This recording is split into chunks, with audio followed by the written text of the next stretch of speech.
பொது மனிதனாய் நின்று பார்க்கும்போது வாழ்க்கையில் சிலவற்றை புரிந்து கொள்ள முடிகிறது. ஒரு சமூகத்தின் ஒரு கலைஞனின் தார்மீக பொறுப்பு என்ன என்று என்னை நானே கேள்வி கேட்டபோது, அடுக்களை துடைப்பதும் படுக்கையை விரிப்பதும் அது பெண்ணின் தொழில் இல்லையே. சரித்திரம் படைக்கவும் சரித்திரம் துடைக்கவும் வருவதில் பிழை இல்லையே. அடுக்களை துடைப்பதும் படுக்கையை விரிப்பதும் அது பெண்ணின் தொழில் இல்லையே. சரித்திரம் படைக்கவும் சரித்திரம் துடைக்கவும் வருவதில் பிழை இல்லையே. சுத்தம் என்ன சொன்னாலும் தூய்மை ஒன்றுதான் சொந்தம். காவல் காக்கும் என்னாலும் கத்து என்னும் தீப்பந்தம். இரவும் பகலும் வியர்வை வழிய கரைகிறதே சத்தம். இந்த மக்கள் என் பார்வைக்கு புதிய ஜன்னலை திறந்து விட்டவர்கள்.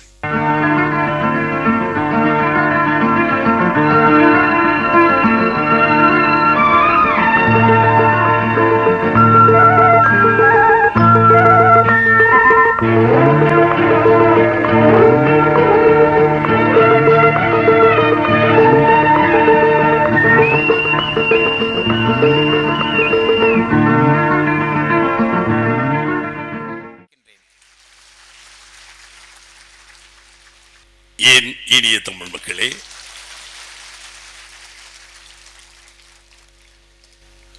மக்கள் சிந்தனை பேரவை 7 ஆண்டு நிறைவு விழாவில் அதற்கு தலைமையை ஏற்றிருக்கும் கொங்கு குழந்தைசாமி அவர்களே, என்னை ஒரு இக்கட்டான சூழ்நிலையில் சிக்க வைத்து அதை வேடிக்கை பார்க்க வேண்டும் என்று பல நாள் கனவுகளை பூர்த்தி செய்து கொண்ட இந்த விழாவின் பின்னணியாக, தாயாக, தந்தையாக, தொண்டனாக இருந்து செயல்படும் இந்த பேரவையின் மரியாதைக்குரிய,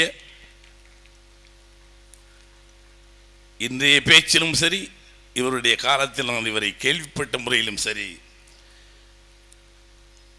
உயரத்தில் தகுதியில் எங்கோ உட்கார்ந்திருக்கும் எங்கள் மரியாதைக்குரிய இந்த பேரவையின் தலைவன் ஸ்டாலின் குணசேகரன் அவர்களே, இங்கே பாராட்டு மெடல் வழங்கி அமர்ந்திருக்கும் ஈரோடு நகராட்சியின் மேயர் மேதகு மரியாதைக்குரிய முருகேசன் அவர்களே, தென்னிந்திய புத்தக வெளியீட்டு அமைப்பின் செயலாளர் ராமலட்சுமணன் அவர்களே,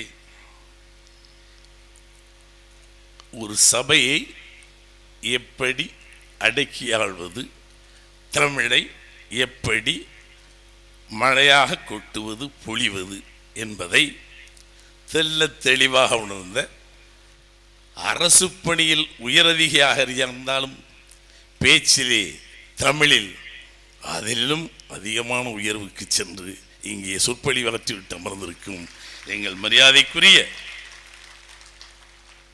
என் மண்ணின் மைந்தன், அதில் தான் நான் பெருமையாக சொல்லுவேன். அவரை ஏசலாம் இல்லை, இங்கே பேசும் பொழுது என் மண்ணின் மைந்தன், தமிழ் மகன், பண்பாட்டு கலாச்சாரத்தின் அடையாளமாக திகழ்கின்ற பாலச்சந்திரன் அவர்களே, பத்திரிகை அன்பர்களே, ஊடகம், ஏனைய ஊடகத்தினுடைய அன்பர்களே, தாய்மார்களே, பெரியோர்களே, நண்பர்களே, வாசிப்பாளர்களே, பதிப்பாளர்களே, எழுத்தாளர்களே, அனைவருக்கும் வணக்கம். நான் ஏற்கனவே சொன்னேன், ஒரு இக்கட்டான சூழ்நிலையில் மிக நாட்களாக என்னை, அவருக்கு எப்படி பாலச்சந்திரன் அவர்களை முன்ன பின்ன நாம் சொற்பொழிவு கேட்டதில்லை, 50 இடங்களிலே குலுக்கி போட்டது போல் கேட்டு கேட்டு தேர்ந்தெடுத்து கொண்டு வந்தேன் என்று சொன்னார். சரி, நியாயம். இந்த பாரதி ராஜா எதில் போட்டு குலுக்கி எடுத்து கொண்டு வந்தார். எனக்கு இருக்க தகுதி என்ன என்று யோசித்து யோசித்து பார்ப்பேன். முதலிலேயே பொதுவாக சமீப காலமாக மேடைகளில் நின்று இந்த இதுக்கு முன்னாடி நின்னா என்னால் பொய் பேச தெரியாது. இங்கே நிற்பது கொஞ்சமாவது கலந்து பொய் சொல்ல வேண்டும், அது எனக்கு முடியாது. ஆயினால் நான் ஒரு காட்டாற்று வெள்ளம் மாதிரி, மடை திறந்த வெள்ளம், உணர்ச்சி பெருக்கானவன். எல்லாருக்கும் தெரியும், ஊருக்கே தெரியும், மகாராஜா கொஞ்சம் உணர்ச்சி வசப்பட்டவன். மேடையில் என்ன தோன்றுகிறதோ அதை சொல்லிவிட்டு போய்விடுவேன். ஆனால் இது அந்த சபை அல்ல, அறிவார்ந்த சபை. இருக்கின்ற தலைகள் அத்தனையும் கண்ணாடி மாட்டி உட்கார்ந்து படிப்பு வாசிகள், மேதைகள். ஒரு எழுத்தாளர்கள் கூட்டத்திலும் வாசிப்பாளர்கள் கூட்டத்திலும் பேசுவது என்பது பாரதி ராஜாவுக்கு எந்த அளவுக்கு ஒரு தகுதி இருக்கிறது என்று எனக்கு நானே யோசித்து பார்த்தேன். இது ஈரோடு புத்தக திருவிழா. ஒரு திருவிழாவிற்கு போனால் குதூகலமாக இருக்க வேண்டும், என்னை போல் குழப்பமாக இருக்கக்கூடாது. ஒரு மகிழ்ச்சியாக இருக்கணும். இருந்தாலும் எனக்கு என்ன அங்கீகாரம் என்று யோசித்து பார்த்தேன். பாரதி ராஜாவை இந்த சமூகம் அங்கீகரித்திருக்கிறது. அவனுடைய இனப்பற்றால், மொழியால், கலாச்சாரத்தால், பண்பாட்டால் ஒரு புழுதி மண்ணிலே பிறந்த பாரதி ராஜாவை இந்த மக்கள் தங்களில் ஒருவனாக அடையாளப்படுத்திக் கொண்ட காரணத்திற்காக என்னை இந்த சபையிலே அங்கீகரித்ததாக நான் கருதுகிறேன். சிறந்த பேச்சாளியோ சிறந்த எழுத்தாளனோ கிடையாது. நான் ஒரு கதை சொல்லி, பாரதி ராஜா திரைப்படம் என்கின்ற ஊடகத்திலே கதை சொல்லுபவன். சபை கட்டுக்கோப்புக்குள் கொண்டுவதற்கு வார்த்தை படிப்பறிவு வேண்டும். 17, 21 வயது வரையிலும் என்ன படிக்கின்றோமோ அது மட்டும்தான் நிறைவாக மண்டையிலே இருக்கும். அந்த காலகட்டத்தில் எல்லாம் தமிழை படிக்காமல் கிராமத்து தெருக்களே பள்ளிக்கூடங்களாய் பாடம் படித்து வந்த பாரதி ராஜான்னு ஒரு சின்ன இதை வச்சுக்கிட்டு பள்ளிக்கூடத்தை புறக்கணித்து ஏனைய பழக்க வழக்கங்களையும் கலாச்சாரத்தையும் தலையில் தூக்கி கொண்டு கனவு கண்டு கொண்டே நான் சென்னை சென்றவன். அதனால் தான் இங்கே பாலச்சந்திரன் அவர்கள் பேசும் பொழுது அப்படியே பார்த்துக்கிட்டே இருந்தேன். என்னடா அது, என்ன ஒரு விஷயத்தை இன்றைக்கு பேசினால் நாளை நான் மறந்து விடுகிறேன். ஒரு பெங்காலிலையும் வங்காளத்திலையும் டெல்லியிலையும் தன்னுடைய வாழ்நாளின் பெரும்பகுதியை கழித்து விட்ட அந்த மேதை இங்கே பாரதியையும் பாரதிதாசனையும் கண்ணதாசனையும் தயிர் கடைவது போல் கடைந்து அதிலே மோரெடுத்து, தயிரை கடந்து மோரெடுத்து, அதற்கப்புறம் அதில் வெண்ணெய் எடுத்து நெய்யுருக்கி கரெக்டாக ஊற்றிட்டு போயிட்டார். நமக்கு அது வராது. என்னினிய தமிழ் மக்களே என்ற ஒரு கரகரப்பான சொல்லை வச்சு எவ்வளவு நாளை கடாய மாற்ற முடியும் பாரதி ராஜா? வா, இந்த சபைக்கு வா. எங்கே அறிவார்ந்த சபையில் நின்று உன்னுடைய வித்தையை காட்டிப்பார். மல்லுக்கட்டை வைத்து விட்டு வேடிக்கை பார்த்து கொண்டிருக்கின்றார் குணசேகரன். இதற்கு முன்னால் பேசியவருடைய பட்டியல் 7 நாட்கள் அது வேற பூதம் மாதிரி பயமுறுத்துது. நல்லா பார்த்தீங்கன்னா பாருங்க, சுப்பாரமோ அதாவது கலாச்சாரம் பண்ணி போயிருப்பாரு. தமிழருவி மணியன். இந்த மனிதன் பேசினால் இரவு பகலாக சாப்பாடு கூட இல்லாமல் தண்ணி இல்லாமல் உட்கார்ந்து கேட்டுக் கொண்டிருக்கலாம். சுயநலம் இல்லாத ஒரு தமிழன், சுய சிந்தனை உள்ள ஒரு தமிழன், இனப்பற்றுள்ளவன், யாருக்கும் சோரம் போனவன் அல்ல, யாருக்கும் சொரிந்து கொடுத்து வாழ தெரியாதவன் ஒரு தமிழருவி மணியன். நான் அந்த சொற்பொழிவை கேட்காமல் அவர் பேசிய மேடை ஐயா இது. அதுக்கப்புறம் சுகிசிவம் அப்பா பிள்ளைகளுக்கு அறிவுரை சொல்லி அதுக்கு 18 மணி நேரம் பேசுவார். அப்பாக்களுக்கு அறிவுரை சொல்லி அதுக்கு ஒரு 20 மணி நேரம் பேசுவார். சமுதாயத்துக்கு சொல்றேன், ஆன்மீகத்தை சொல்றேன் அல்ல, நாத்தியத்தை பற்றி கூட சொன்னா சொல்லுவார், நான் சொல்ல மாட்டார். அதுவும் 20 மணி நேரம் பேசுவார். அத்தகைய ஒரு பேச்சாற்றலான ஒரு சுகிசிவன், ஒரு கருத்து செறிவுள்ள பேச்சும் நாட்டின் மீது ஒரு பற்றும் ஒரு பொது உடைமைவாதியுமான தாப்பாண்டியன் கூட கல்லும் கதை சொல்லும் சொல்லியிருக்காரியா. அவங்களுக்கெல்லாம் ஒரு தலைப்பு வேற பாருங்க. நெல்லை கண்ணே பயங்கரமாக நான் கேட்டிருப்பீங்க. அற்புதமான பேச்சாளர், நையாண்டித்தனத்துடைய உச்சம். அது திருநெல்வேலிக்கான அந்த கொஞ்சம் அந்த மண் வாசனைலாம் கொஞ்சம் இருக்கும். அவர் பொன்னம்பலம் அடிகளார், அறிவு, சிவகுமார், தமிழச்சி தங்கப்பாண்டியன் எல்லாம் பேசியிருக்காங்க. இவங்கெல்லாம் யாரு? பயங்கரமான பேச்சாளர்கள், அற்புதமான பேச்சாளர்கள். இவர்கள் பேசிட்டு என்ன செஞ்ச பாவம்னு தெரியல, நிறைவு விழாவுக்கு என்னை கூப்பிட்டு வந்திருக்கீங்க. எல்லாருக்கும் தலைப்பு கொடுத்தாரு புத்திசாலித்தனமா, எனக்கு தலைப்பு கொடுக்கல. பார்த்தீங்களா, இவனுக்கு எதை கொடுத்தாலும் பேச தெரியாது, பொதுவாக பேசிட்டோம். தலைப்பு கொடுத்துருந்தா உண்மையெல்லாம் கொஞ்சம் தடுமாறி தான் போயிருப்பேன். நமக்கு ஒரு தலைப்பு என்றால் அதற்கு தகுதியாக தன்னை தயார்படுத்திக் கொள்ள வேண்டும். புத்தகத்தை எடுத்து ஒரு 10 புத்தகங்களை புரட்ட வேண்டும், அதற்கு ஒரு மேற்கோள் காட்ட வேண்டும். நம்ம அப்படி இல்லையே. நம்ம இது மழை அடிச்சதுன்னா வெள்ளம் வரும், காற்றாற்று வெள்ளம், அதுக்கு கரை புரண்டு ஓட, அதுக்கு கரையே எதுன்னு தெரியாது. 2 பக்கமும் இலக்கணம் மீறியது கவிதை மாதிரி தான் நம்மளது. காற்றின் வேகம், ஆனாலும் திசை மாறிவிடக்கூடாது என்பதில் கொஞ்சம் ஜாக்கிரதையாகவே எழுதி வைத்துக் கொண்டு வந்தேன் முதல் முறையாக. அப்படியே அதை பார்த்து பேச மாட்டேன்.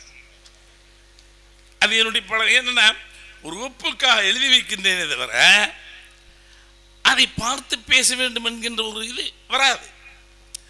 என்ன, உன் மக்கள், உன் மனிதர்கள், உன் மொழி பேசுபவர்கள், உன் சகோதரன் சகோதரி எதையாவது பேசிப்போ, இதில் என்ன உனக்கு சடங்கு சம்பிரதாயம் என்பதாகவே நான் பேசி தொலைத்து விடுகிறது. சில நேரம் நல்லாவும் இருக்கும், சில நேரம் சொதப்பியும் போயிடுவேன். ஒரு நல்ல அங்கீகாரம். நான் நன்றி சொல்ல வேண்டியது குணசேகரன்.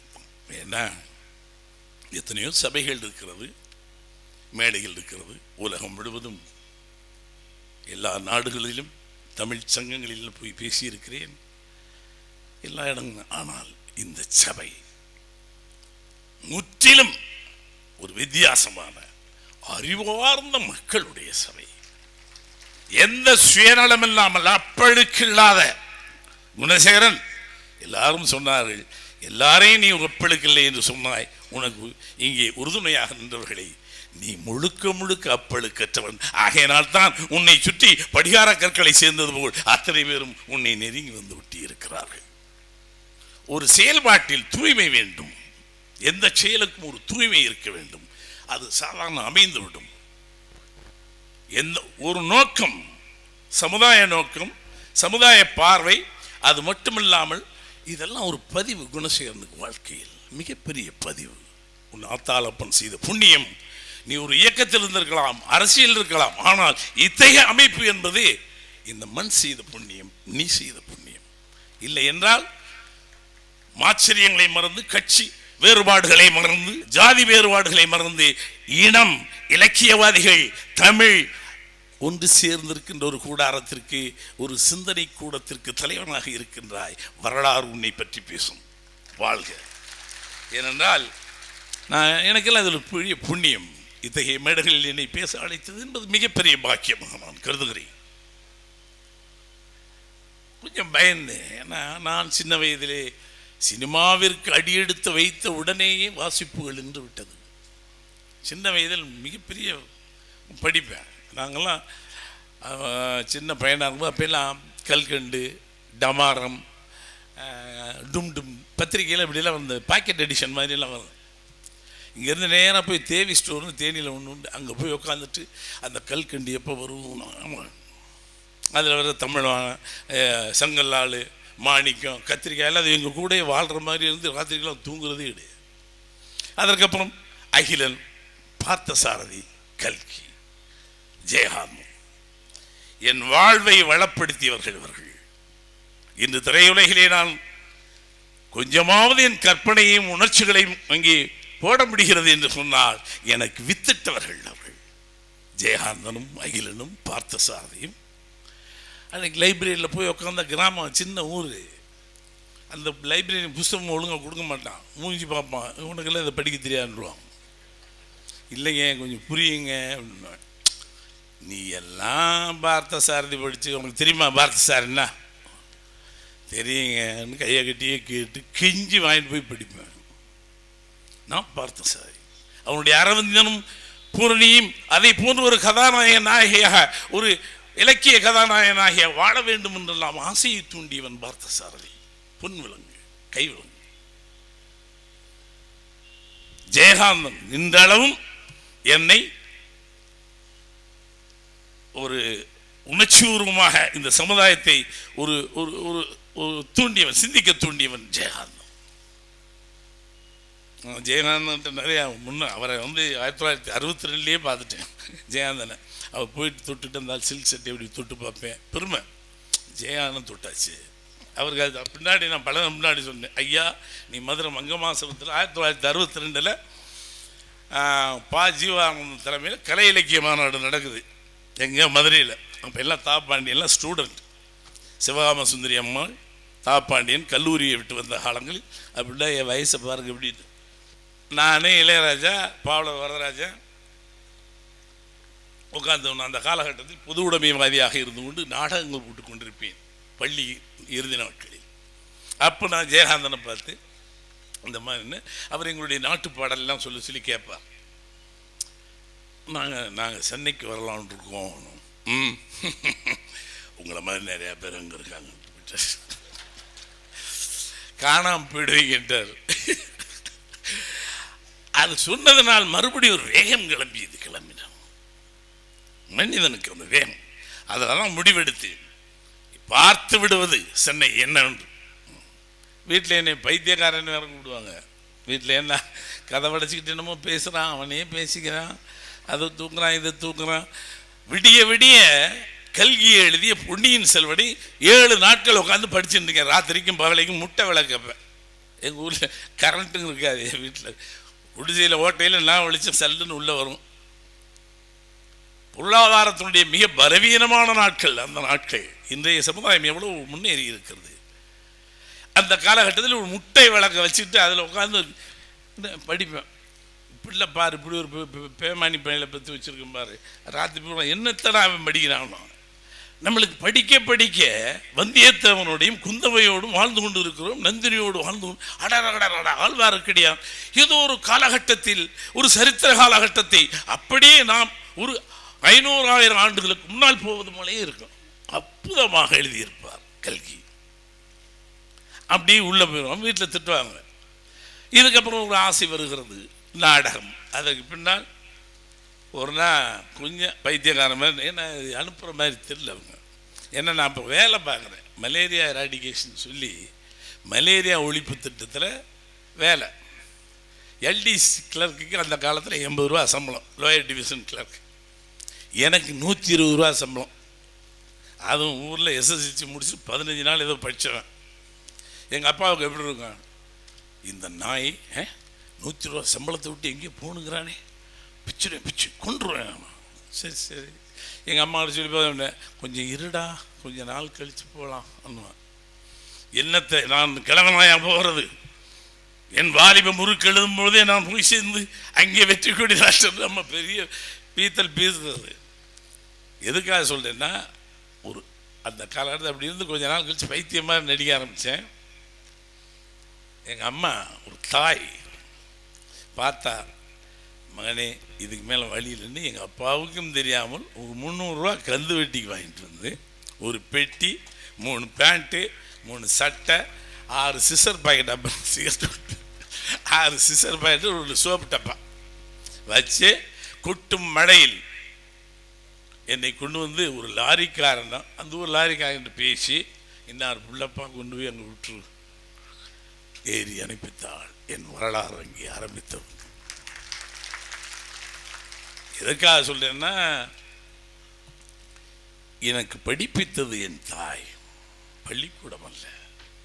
இந்த மண், இந்த மொழி, இந்த கலாச்சாரம், வாழ்க்கை முறை. கடலை காட்டுக்கு போனால் 2 பொம்பளை பேச, அதுதான் எனக்கு கதை. கம்மங்கிறத இருக்க போனால் அங்கே கதை. கமலை இறைக்கிறவனோடு உட்கார்ந்தால் கதை. இந்த மண் சார்ந்து, இந்த மக்கள் சார்ந்தே நான் வாழ்ந்து விட்டேன். புத்தகம் சார்ந்து வாழ முடியாமல் பின்னால் கொஞ்சம் கொஞ்சமாக புத்தகம் படிக்க ஆரம்பித்தேன். எங்கள் அம்மா அனுப்பிச்சி விட்டா. ஏன்னா, எதற்காக டெல்லியிலே அந்த போராட்டம்? நான் நிறையா விருதுகள் வாங்கிட்டேன். முதல்ல விருதுகள் வாங்கினா டெல்லியில் அந்த ஃபிலிம் ஃபெஸ்டிவலில் வந்தான். அந்த அம்மா ஒரு lady, she was the chief officer. எனக்கு ரொம்ப வேண்டியவங்க. நான் வேறு ஜூரியா வேறு நேரம் போயிருக்கேன். இங்கிலீஷ் தெரியும் இல்லையே, போய் உட்காந்துட்டு டாட் போட்டு நடிச்சிட்டு வந்துடுவேன். ஏன்னா அதை பற்றி டிஸ்கஸ் பண்ணணும். ஜூரியா கூப்பிடுவாங்க. கூப்பிட்டா முதல்ல கொஞ்சம் பயமாக இருந்துச்சு, எல்லாம் ஹிந்தின்னு. அப்புறம் கொஞ்சம் வந்தேன் ஆக்ஷன் நோ வாட் ஐ ஆம் திங்கிங் அபவுட் திஸ் ஃபிலிம். நம்மளுக்கு தெரிஞ்சதை அடித்து அவனுக்கு புரிய வச்சுட்டேன். அவன் பயங்கரமாக ரசிப்பான். பரவாயில்லையே பாரதி ராஜா சம்திங் படிக்கிறேன்னு சொன்னார். You are asking in a very manner. இப்படி இதில் எனக்கு இந்த அவார்டு கிடச்சிருச்சு கருத்தம்மாவுக்கு. எனக்கு என் தாய், ஏன்னா அவள் பேரில் தான் படமே எடுத்துருக்கேன். இந்த மண் இல்லாமல் நான் இல்லை, இந்த மொழி இல்லாமல் நான் இல்லை, இனம் இல்லாமல் நான் இல்லை, என் தாய் இல்லாமலும் நான் இல்லை. எங்கள் அம்மா இல்லைன்னா எப்படா பாரராஜா வந்துருவோம். அந்த கருவறையில் உதித்திருக்கிறேனே, அந்த உதிரம், அந்த உணர்வு தான் எனக்கு இருந்து ஜெயிக்க வைத்திருக்கிறது. ஆகையால் என் தாய் அவள் தான் அந்த பரிசை வாங்கணும்னு. பெரிய பெரிய ஆஃபீஸஸ் பண்ணிக்கணும், IAS offices. No, Bharati, this is calls very difficult to get to God. யோ என்னையா பேசுகிறீங்க, ஏதோ பேசு. I'm telling my mother should get this award. Otherwise, I'm going out of this auditorium. What are you talking, man? No, this is not possible. Sure. நான் ஜோஷ் பூஷெல்லாம் கிடையாது. அந்த அம்மா கூப்பிட்டேன். I'm very sorry, நான் போகிறேன் வித்தவுட் மை மதர். அப்புறம் அவங்கெல்லாம் உட்காந்து பேசி 4 ஆஃபீஸர்ஸ் உட்காந்து என்னத்தோடு பச்சை மயில கிறுக்கி கிளாஸ் இந்த கிளாஸ் ஆடின்னு nothing exemption for Bharathi Raja. அதுக்கப்புறம் அவளை கொண்டாந்து நான் தொங்கட்டா வேறு போட்டு ஜாக்கெட் வேறு கிடையாது அவளுக்கு. ஃப்ளைட் ஏறும்போது என்னடா குடும்ப மாதிரி இருக்குல்லுவா. சரி போத்திக்க கொண்டு போய் மேடை ஏற்றி. அதில் இருந்த மகிழ்ச்சி என் வாழ்க்கையில் பாருங்க. அவள் எந்த நேரத்தில் என்னை லாரியை அனுப்பிச்சியோ அது மேடை ஏறி போயிடுவான். விடி எனக்கு தெரியாதா அப்படின். அவள் பயங்கரமான பொம்பளை. தமிழச்சிகளுக்கு ஒரு பெரிய இது இருக்குது. நம்ம பயந்துருவோம். அந்த சபையை பார்த்துட்டு எங்கள் அம்மாக்கிட்ட இங்கே பாரு, அந்த 2 லேடி வருவாங்க, அந்த செல்வா கமிஷ் போட்டு ஒன்றுங்களே, அவங்க அந்த பேட்ச் ஊற்றிருக்காங்கல்ல, அவங்க வருவாங்க. உன்னை அப்படியே கூட்டிகிட்டு போவாங்க. நீ போகணும். அம்மையில் அமைதியாக போய் எல்லோருக்கும் ஒரு நமஸ்காரம் பண்ணி ஒரு இதுவும் இது எனக்கு தெரியாதான் இதை போய் நீ சொல்லி அவன் என்ன இவ்வளோ நமக்கே பயமாக இருக்குது. இவன் விடுப்பா பாரதி, எனக்கு தெரியாது, நான் போய் அவெல்லாம் திருன்னு போய் நல்லா போய் மேலேருந்து கும்பிட்டா வாங்கி ஒரு சிரிச்சா கை தட்டினா அந்த whole auditorium. Because it's very different kind of lady in the stage. அவன் நல்லா தொங்கட்டான வேறு போட்டு இப்படியே பற்றிட்டு நெளிச்சு சுகுச்சா. தட்ஸ் அன்றைக்கு தான் என் வாழ்க்கையினுடைய ஏதோ இந்த மக்கள் அங்கீகரித்தார்கள். என் தாய் நான் அங்கீகரித்தது, இந்த மக்களை அங்கீகரித்தவோள், இந்த மண்ணை அங்கீகரித்தது. அதான் ஏன்னா எதுக்கு சொல்லுன்னா ஒரு அதை பற்றி சொன்னதுனால. அதுக்கப்புறம் என் பொண்டாட்டி கூட வந்திருக்கா. சும்மா இருப்பா, வாத்தாளுக்கு மட்டும் வாங்கி கொடுத்துரு. இது நம்ம உங்களுக்கு என்னதான் இருந்தாலும் நடக்கா படித்தவ படிக்காதவங்களுக்கும் ஒரே மாதிரி தான் இருந்தாங்க. உங்கள் அம்மா மட்டும் வாங்கிது. என்ன நாங்கள்லாம் என்ன, நாங்கள் 2 பிள்ளையை பத்துலையா? உங்கள் அம்மா தான் பிள்ளை பத்துச்சா? ஓ நீ பிள்ளை பத்துச்சா, வெரி குட். அதுக்கு அடுத்த வருஷமே அந்தி மந்தாரன் படம் இருந்து அவளை கொண்டு போய் வாங்க வச்சேன். என்ன அந்த பக்கம் தாய், இந்த பக்கம் இப்படி 2 வேணும். அத்தகைய சினிமா என்பது என்னை அங்கீகரித்தது, இந்த மக்கள் அங்கீகரித்த காரணத்தினால்தான். நான் அதனால தான் ரொம்ப என் இனிய தமிழ் மக்களே நான் சொல்கிறதுங்கிறது போலி அல்ல, எனக்கு பாசம். ஏன்னா இவர்களோடு நான் இவர்கள் தான் என்னை, இந்த மொழியும் இந்த மண்ணும் இந்த கதை சொல்லுகின்ற பாங்கும் தான் என்னை ஒரு அங்கீகரித்து. என்ன நம்ம பிஹெச்டியா அவர் மாதிரி ஒன்றும் கிடையாது. இதுதான் நம்ம தகுதி. அது சொன்னோன்னு ஒரு கை தட்டிடுறீங்க. என்னினிய தமிழ் மக்கள் என்ன, அது நெருக்கமான பாசத்தை இன்னும் அதிகமாக்குகிறது. அதனால் ஒரு நானும் பின்னாடி படித்து கிடிச்சு வந்தேன். இது ஒரு எனக்கு பொறாமையும் கூட கொஞ்சம் இவர் மேலே. இவர் பார்த்தீங்கன்னா பாருங்கள், ஈரோடு புத்தக திருவிழா. எனக்கு ஒரு கோபம் இருந்துச்சு. ஏன் ஈரோடு புத்தக திருவிழா, இந்த மதுரையில் மட்டும் கல்லழகர் திருவிழான்னுக்கிட்டே இருக்கிறீங்க. கல்லழகர் திருவிழாவா, வைகையில் இறங்குது, கழுதையை இறங்குது. டி இது திருவிழாவா அது திருவிழாவா? யோசித்தேன். மதுரையில் ஒரு தடவையாவது மண் வாசனை திருவிழான்னு வச்சு விட்டுருவோமா? ஏன்னா மண் வாசனை சம்பந்தப்பட்ட உலக இலக்கியங்கள் எங்கெங்க இருக்கிறதோ அதை புறம் கொண்டு வர வைக்கிறோம். அது பெங்காலாக இருக்கட்டும், அஸ்ஸாமாக இருக்கட்டும், ஒரிசாவாக இருக்கட்டும், இலக்கியத்தில் கிராம இலக்கியங்கள் அற்புதம். இப்போ படங்கள்லேயே நீங்கள் பார்த்தீங்கன்னா மதர் இந்தியாவுக்கு இணையான ஒரு படத்தை இதுவரையில் நான் பார்க்க முடியாது. நீங்கள் எத்தனை பேர் படம் பார்த்துருப்பீங்க? மதர் இந்தியா ஒரு மெஹபூப் கான் டைரக்ஷனில் இன்னைக்கு என்னைய ஈரமாக வச்சுட்டு இருக்குது அந்த சினிமா தான் மதர் இந்தியா, நர்கிஸ் நடித்தது. இந்த மண் வாழ்க்கையை, இந்திய மண்ணினுடைய வாழ்க்கையை அப்படி பிழிஞ்சு எடுத்திருப்பார். ஒரு விவசாய வாழ்க்கை, good earth, world the best Chinese food. இதை மாதிரி இப்போ கேரளா, கர்நாடகா எல்லா இடங்களையும் கிராமிய இலக்கியங்கள் அற்புதமாக இருக்கும். அதுகளை கொண்டாந்து வச்சு அதுக்குன்னு ஒரு திருவிழா செஞ்சிருந்து அப்போ அவரும் யோசிச்சுட்டே இருக்கேன். இவர் மட்டும் ஈரோடு, நாம மதுரை மண் வாசனை விழான்னு ஒன்று வச்சிடலாம் அப்படின்னு. நான் வைக்கிறேன் இல்லையோ அவருக்கு நான் வழிகாட்டியாக சொல்லுகிறேன். மதுரையிலையும் நீங்கள் நடத்தும், நான் உறுதுணையாக. ஏன்னா இது ஒரு இடத்தில் மட்டுமே இருக்கக்கூடாது, உலகளவு வர வேண்டும். ஏன்னா அறிவு, இது அறிவு பாசறை, இது மக்களுக்கு கொண்டு போய் சேர்க்க வேண்டும். ஒரு பகுதி இது 8 மாவட்டங்கள் சேர்ந்திருக்கிறது, 32 மாவட்டங்கள் சேர வேண்டும். தமிழகத்தினுடைய அனைத்து பகுதிகளுக்கும் போய் இலக்கியத்தை கொண்டு கரை சேர்க்க வேண்டியது உங்களுடைய கடமை. என்றால் வாசிப்பு குறைந்து கொண்டே இருக்கிறது. ஆனால் இன்று நான் கேள்விப்பட்டேன், விற்பனையில் வாசிப்பு அதிகமாக இருக்கிறது. ஆச்சரியம். நிறைய பேச்சாளர்களை என்னெல்லாம் கொண்டாதாங்க, நல்ல இலக்கியவாதிகளை கொண்டு வந்து நிறுத்துங்கள். அவர்கள் பசிதாகத்தோடு இருந்து புத்தகத்தை வாங்கி செல்லுவார்கள். ஏன்னா இந்த தொலைக்காட்சி வந்த உடனே படிக்கிறது கொஞ்சம் நின்று இது நம்ம பெண்கள் முதல்ல நம்மளுக்கு கூட்டு குடும்பமாக இருந்த காலத்தில் எங்கள் தாத்தா என் கதை சொல்லியிருக்கான், என் கிழவி கதை சொல்லியிருக்கான். நான் கதை சொல்கிறதுக்கு முன்னாடி என் பிள்ளைய பிரிஞ்சு போயிட்டான். நம்ம கதை சொல்லலாம் பேரம் பேத்திக்கின்னா, அவன் தாலி எடுத்து எப்போ கட்டினாங்களே 2வது செகண்ட்லேயே நம்மளை வெட்டிட்டான். இது எவனுமே ஒன்றும் சேர்றதில்லை, கூட்டு குடும்பமே இப்போ கிடையாது. ஏன்னா no this your way is something different, my way is entirely different, we cannot join together. So அது கூட்டணும். கலாச்சாரம் போய் டிவி வேற, இவங்க எதையும் படிக்கிறதே கிடையாது. டிவியில் உட்காந்து ரிமோட்டை தள்ளிட்டம் இதை பார்க்க அதை பார்க்க சோம்பேறி ஆகிடும். புத்தகம் நாம் படித்த காலத்தில் புத்தகம் படிப்பது என்பது மிகப்பெரிய விஷயம். ஆர்கியூ பண்ணுவேன், ஜெயகாந்தம் புத்தகம்லாம் வச்சுட்டு ஆர்கியூமெண்ட் வரும். அக்கினி பிரவேசம், ஹவ், எப்படி சமூகம் என்பது 4 பேர், அந்த சமூகம் என்பது 4 பேர்லாம் இன்றைக்கி படமாக பண்ணணும்னு எனக்கு ரொம்ப ஆசை. வாசிக்கிறது மாதிரி ஒரு மகிழ்ச்சியான விஷயம் கிடையாது. பிரசவிக்கிறது வலி. ஒரு படைப்பாளிக்கு எழுதுவது என்பது ஒரு பிரசவ வலி. ஆனால் பிள்ளையை எடுத்து கொஞ்சுவது தான் வாசிப்பது. அது மாதிரி மகிழ்ச்சி எதுவுமே கிடையாது. நம்ம எழுதுறோமோ இல்லையோ வாசிக்க தெரியணும்.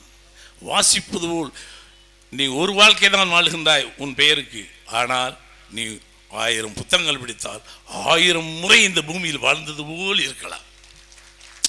ஒவ்வொரு புத்தகத்திலும் ஒரு வாழ்க்கை. நீ 1000 முறை வாழலாம். உனக்கு 1000 ஜென்மங்கள் என்பது 1000 புத்தகங்கள் படிப்பதில் தான் இருக்கிறது. அது புத்தகம் படிப்பவர்களுக்கு தெரியும். படைப்பாளிக்கு அது ஒரு வேதனை, வலி. எடுத்து கொஞ்சுவதில் ஒரு சுகம். ஆகையால் இதை வளர்க்க வேண்டும். இந்த தொலைக்காட்சி பெட்டி கொஞ்சம் குறைச்சிச்சு. இப்போ அதையும் மீறி சென்னையில் கூட வாசிப்பு கொஞ்சம் வளர்ந்துருக்கிறது. ஏன்னா இதை போன்ற அமைப்புகள் வர வேண்டும். அப்பொழுதுதான் அவங்களை போய் இதை சென்றடையும். அது ஒரு நல்ல லைஃப். படித்தவங்களுக்கு தான் தெரியும். ஒரு வாழ்க்கையை வாழ்ந்து முடிச்சு அப்படி அதை படித்து முடிச்சோன்னு ஒரு கனமாக இருக்கும் நெஞ்சில். நடந்து உலகமே தெரியும். அந்த ஊர், அந்த மனிதர்கள், அந்த கதாபாத்திரங்கள் மட்டுமே இருக்கும். அப்படியே இருக்கும். இன்றைக்கி எனக்கு சமூகம் 4 பேரை படமாக பண்ணணும்னு ஆசை. ஜெயான்ட்டே கேட்டிருக்கேன். அதை எப்படியாவது செஞ்சிடணும்னு பார்ப்பேன். மறுபடியும் எங்கேயோ ஒரு இடங்களில் நிற்கும். அதில் இருக்க முத்துவேலர், நான் முத்துவேலராக ஒரு 30-40 முறை வாழ்ந்திருப்பேன். அதனுடைய சின்ன பாதிப்பு தான் முதல் மரியாதை. சின்ன பாதிப்பு தான் முதல் மரியாதை. அதை நான் வெளிப்படையாக சொல்லுவேன். அவர்கிட்டே ஜெயானந்தன்ட்டே சொல்லியிருக்கேன். அப்படி மிக பிரம்மாண்டமான படைப்பாளிகள், இங்கெல்லாம் படைப்பாளிகள் வாசிப்பாளர்கள் இருக்கின்றீர்கள். இந்த சபையிலே நான் இருந்து பேசுவதற்கான வாய்ப்பை கொடுத்ததற்காக நன்றி சொல்லுகிறேன். ஒரு படைப்பாளி என்பவன் காலத்தின் தேவை, கடந்த காலத்தை மீட்டெடுப்பவனும் நிகழ்காலத்தை பதிவு செய்பவனும் எதிர்காலத்திற்கு வழி சொல்லுபவன் தான் படைப்பாளி. அத்தகைய படைப்பாளிகள் நிறைய தமிழகத்தில் இருக்கிறார்கள். எனக்கு கூட ஆசை, கி ராஜநாராயண, நாஞ்சில், எங்கள் ஜாதிக்காரங்க, மேலாண்மை பொன்னுசாமி,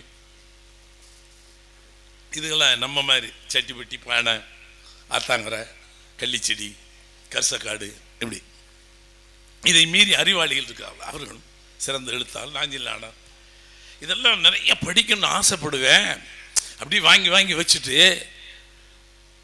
ஆனால் இந்த யுகம் ஏதோ சட்டையில் தீப்பிடிச்சிட்டு ஓடுற மாதிரி நம்ம ஓடிக்கிட்டே இருக்கோம். இதை படிக்கிறது இல்லை. வாங்கி வச்சு சில நேரம் கோவம் வந்து வேணும்னே போட்டு சினிமா வேணாம், ஒரு கழுதை வேணாம், படா அப்படின்னு போய் எங்கேயா போய் 2 நாளைக்கு படிப்போம். அதுக்குள்ளே ஃபோன் அடித்து அதை சொல்லி இதை பண்ணி குழப்பிடுவாங்க, திருப்பி வந்துடுவோம். படிப்பு வாசிப்பை வளர்க்க வேண்டும். இந்த அமைப்பு வாசிப்பதை வழங்கணும். வீடுகளில் எல்லாம் பூஜை ரூம் வச்சுருக்கோமே, என்னை கேட்டால் உன்னை சொன்னால் தவறான என்னை எடுத்துடக்கூடாது. என்னை ஈரோட்டில் இருந்து தான் பேசுகிறதான், தப்பு கிடையாது.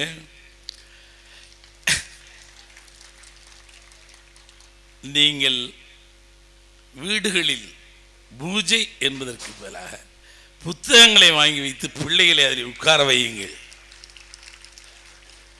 எல்லா வீடுகள்லையும் புஸ்தகம் தான்.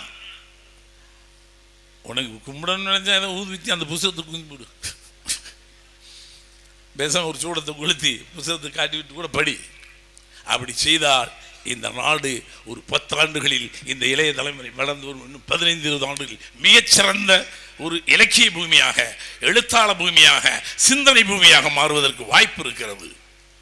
அதை செய்ய வேண்டும். வீடுகளில் பூஜை அறை வேணும், புத்தக அறைன்னு வைங்க. ஏன்னா படித்தவன் மட்டும் ஷூக்கு தான் வச்சுருக்கோம். எல்லா வீடுகளையும் பார்த்தீங்கன்னா ட்ராயிங் ரூமில் இப்படி வச்சு ஒரு புக்ஸ் எல்லாம் அவங்க தொட்டு கூட பார்த்துருக்க முடியும். ஏன்னா books is a decoration.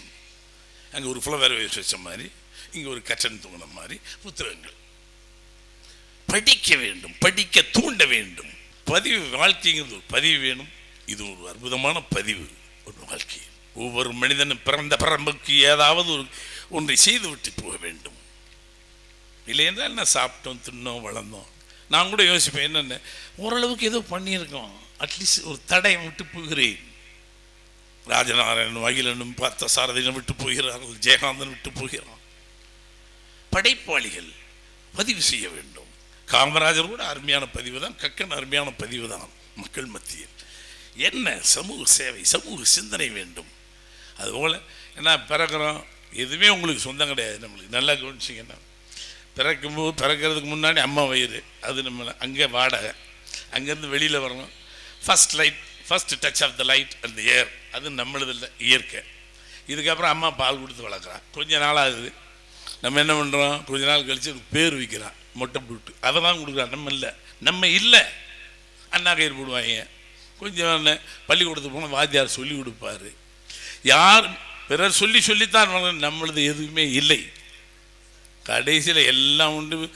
Benz காரில் போகிறான்னு, பென்ஸ் ஒன்றது இல்லை, 2 பஞ்சு தான், 2 பஞ்சு. கடைசியில் அதையும் தூக்கி எறிஞ்சிட்டு ஏர்வாட்டி வச்சு முடிச்சுட்டு போயிட்டே இருப்போம். சடலம்னு தான் நம்ம வச்ச பேரவே தூக்கிறான், பாடிங்கிறான். வெறுமனே சாவதை காட்டிலும் ஒரு பதிவு செய்ய வேண்டும். வாழ்க்கையில் ஒரு பதிவு, இதெல்லாம் அற்புதமான பதிவு. இங்கே பேசியிருப்பார்களே அத்தனை பேரும் சிறந்த படைப்பாளிகள், சிறந்த பேச்சாளர்கள். பதிவு, வாழ்க்கை அர்த்தமுள்ளதாக வேண்டும், நல்ல சிந்தனை உள்ளதாக வேண்டும். அதை செய்கின்ற ஒரு கைங்கரத்தை நீங்கள் செய்து கொண்டிருக்கின்றீர்கள். இன்னொன்றையும் சொல்லிவிட வேண்டும். இனம் பற்றி, மொழி பற்றி பேசிவிட்டு போனார். கொஞ்சம் நெருடலாக இருந்தாலும் பரவாயில்லை என்று சில உண்மைகளை சொன்னார். எனக்கு கூட ஒரு வருத்தம் உண்டு. மொழி, இனம் என்று நாம் பேசுகின்றோமே தவிர இரத்த நாளங்களில் அது நம்மிடம் குறைந்து கொண்டே போகிறது. மன்னிக்க வேண்டும். புறநானூற்றை எடுத்து பாருங்கள். புலியை முரட்டால் விரட்டி எங்கள் தமிழச்சிகள் வாழ்ந்த பூமி என்றெல்லாம் பேசிக்கொண்டிருக்கிறோம். பழங்கதை பேசுகின்றோம், புத்தகங்களை பற்றி பேசுகிறோம். நடைமுறை வாழ்க்கையில் மனிதன் இன்னும் இனமானத்தோடும் மொழிப்பற்றோடும் இரத்த பந்தத்தோடும் குறைந்து கொண்டே இருக்கிறோம். தொப்புள் கொடி பந்தம் என்று நாம் நம்மை சொல்லிக் கொண்டிருக்கிறோம்.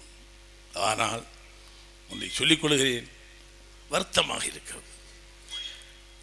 ஒரு இனம் அழிவது என்பது எதிர்ப்பு சக்தி இல்லை என்றால் இனம் அழிந்துவிடும். சமீபத்திலே லட்சக்கணக்கான தொப்புள் கொடி பந்தங்கள் அழிந்தது பார்த்து கொண்டிருந்தோம்.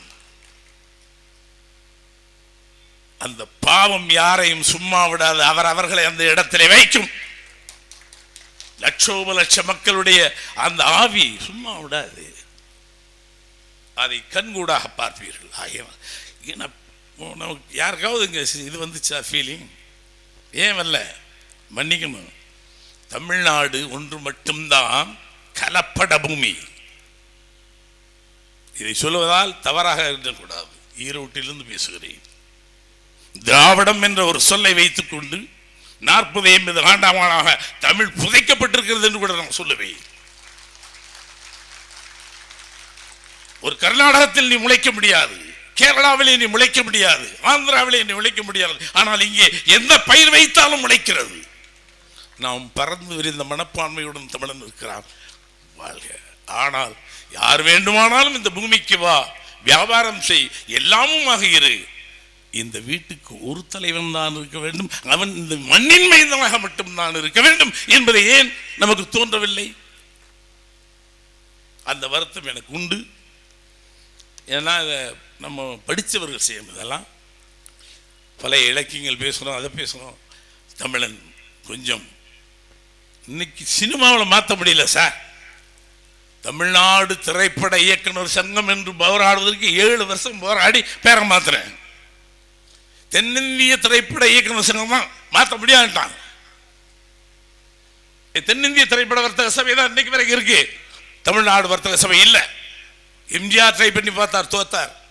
யாரோ நோ, தமிழ்நாடு வர்த்தக சபை இல்லை. இன்னைக்கு நடிகர்கள் தென்னிந்திய நடிகர் சங்கம் தான், நோ தமிழ்நாட்டு நடிகர் சங்கம் இல்லை. ஆந்திராவில் இருக்கு, கேரளாவில் இருக்கு, கர்நாடகாவில் இருக்கு.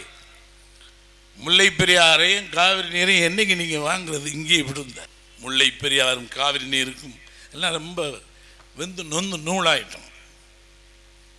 தேசியம் பேசுவோம், நியாயம்தான், இல்லைன்னு சொல்ல. அவர் பெங்கால்லையும் போய் வாழ்க்கை நடத்த முடியும், டெல்லியிலையும் வாழ்க்கை முடிந்து நாங்களும் அங்கிருந்து வரவங்களும் வாழ்க்கை நடத்தட்டும்.